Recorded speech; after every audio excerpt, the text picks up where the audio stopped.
Hello అండి. నమస్తే. Welcome back to my channel.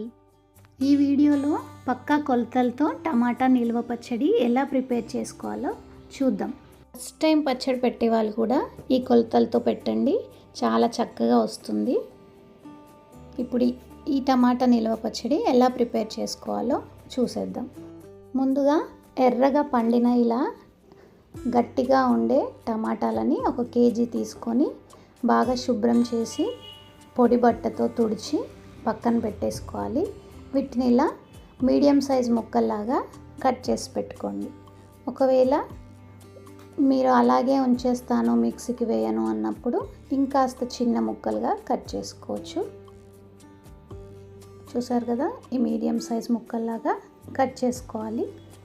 అలాగే ఒలిచి పెట్టుకున్న వెల్లుల్లిని కూడా 100 గ్రామ్స్ తీసి పక్కన పెట్టుకోవాలి.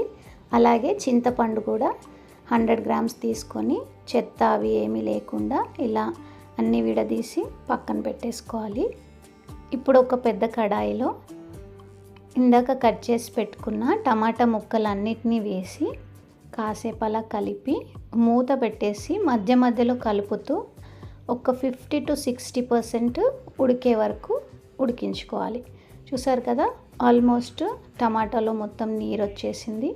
ఈ టైంలో మనం ఆల్రెడీ క్లీన్ చేసి పెట్టుకున్న చింతపండును కూడా వేసి టమాటా చింతపండు అంతా ఒకసారి కలిపేసుకొని మళ్ళీ ఒకసారి మూత పెట్టి తీస్తూ కలుపుతూ టమాటా చింతపండు మొత్తం ఒక గుజ్జులా ఫామ్ అయ్యేంత వరకు ఉడికించుకోవాలి.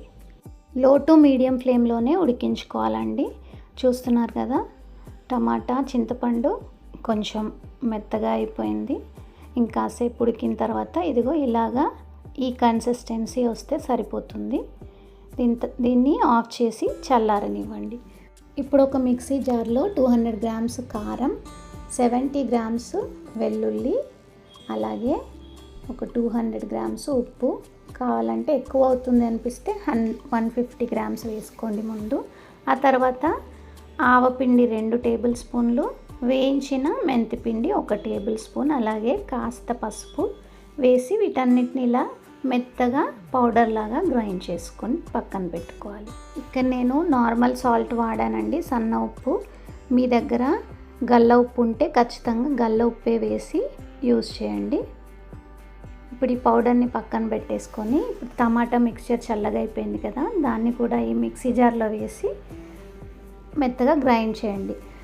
పచ్చడి తింటుంటే టమాటా ముక్కలు తగలాలి అని అనుకున్న వాళ్ళు ఇది మిక్సీ చేయకుండా డైరెక్ట్గా ఆ టమాటా చింతపండు ఉడికించిన దాన్నే మనం పోపులో వేసుకోవచ్చు. ఇప్పుడు ఒక పెద్ద కడాయిలో 2 కప్పుల పల్లి నూనెను వేసుకోండి. 2 కప్పులు అంటే దగ్గర 400 ml వరకు వస్తుంది. సో అందులో శనగపప్పు, మినపప్పు, ఆవాలు, జీలకర్ర ఒక్కొక్క స్పూన్ చొప్పున వేడైన నూనెలో వేసి ఆ తర్వాత 30 గ్రాముల వెల్లుల్లిని కూడా వేసి 2-3 నిమిషాలు ఫ్రై అవ్వనివ్వాలి. ఈ వెల్లుల్లి ఇంకొన్ని కావాలంటే మీరు వేసుకోవచ్చండి. ఇలా వెల్లుల్లి ఫ్రై అవుతున్నప్పుడు చాలా మంచి స్మెల్ వస్తుంది. సో వెల్లుల్లి కూడా కాస్త ఫ్రై అయిన తర్వాత ఒక 10 నుంచి 15 వరకు ఎండుమిర్చిని ఇలా ముక్కలుగా కట్ చేసుకొని వేసి దీన్ని కూడా ఒక 2 నుంచి 3 నిమిషాలు మీడియం ఫ్లేమ్లో కాస్త రెడ్ కలర్గా వచ్చేంత వరకు వేయించుకున్న తర్వాత అందులోనే ఒక 2 నుంచి 3 రెమ్మల కరివేపాకు రెబ్బలు కూడా వేసి అవి కొంచెం క్రిస్పీగా అయ్యేంత వరకు వేయించుకోవాలి. ఈ పచ్చడంతా పెద్ద సైజు కడాయి తీసుకొని చేసుకుంటే మంచిగా ఉంటుందండి. ఎందుకంటే ఈ పోపు అవన్నీ వేసినప్పుడు పల్లి నూనె కదా, పొంగడానికి ఛాన్సెస్ ఎక్కువగా ఉంటాయి. సో చిన్న సైజు కాకుండా కాస్త పెద్ద సైజు కడాయినే యూజ్ చేసుకుంటే సేఫ్గా కూడా మనము పోపు వేసుకోవచ్చు. ఇప్పుడు ఆల్మోస్ట్ అన్నీ వేగిపోయాయి కదా, ఎండుమిర్చి, వెల్లుల్లి, కరివేపాకు అన్నీ చక్కగా వేగిపోయాయి. ఇప్పుడు ఈ మిశ్రమంలో మనం ఆల్రెడీ ప్రిపేర్ చేసి పెట్టుకున్న టమాటా చింతపండు పేస్ట్ని కూడా యాడ్ చేయాలి. ఈ టైంలో స్టవ్ని లో ఫ్లేమ్లో పెట్టేసుకొని ఈ మిక్చర్ అంతా యాడ్ చేసుకొని మెల్లిగా కలుపుతూ టమాటా చింతపండు మిక్చర్ ఆ పచ్చివాసన ఇంకొంచెం ఉంటుంది కదా, ఇదంతా పోయేంత వరకు మెల్లిగా ఈ ఆయిల్లో ఫ్రై అవ్వనివ్వాలి. దీనికి ఒక 4 to 5 minutes పడుతుంది. ఆ పొంగు అంతా తగ్గిపోయేంత వరకు మెల్లిగా అలా కలుపుకున్న తర్వాత కొంచెం దగ్గరకు వచ్చేస్తుంది. అది చూస్తున్నారు కదా, కలర్ ఎంత బాగుందో. మనము ఎర్రటి టమాటాలు తీసుకున్నాం కదా, సో మంచి చక్కని కలర్లో టమాటా పచ్చడి వచ్చింది. ఇప్పుడు ఇదే ఆయిల్లో మనం ఆల్రెడీ గ్రైండ్ చేసి పెట్టుకున్న వెల్లుల్లి కారంని కూడా యాడ్ చేసి మెల్లిగా కలుపుతూ ఇంకొక 10 to 12 minutes లో ఫ్లేమ్లో ఇది ఎంత బాగా కలిసేంత వరకు కలుపుకోవాలి. అలాగే ఇంకాస్త దగ్గర పడుతుంది. అలా దగ్గర పడేంత వరకు ఈ టమాటా పచ్చడిని కలుపుతూ మూత పెట్టొద్దండి. మూత పెడితే ఆవిరి వచ్చేసి ఆ నీళ్ళు అందులో పడతాయి.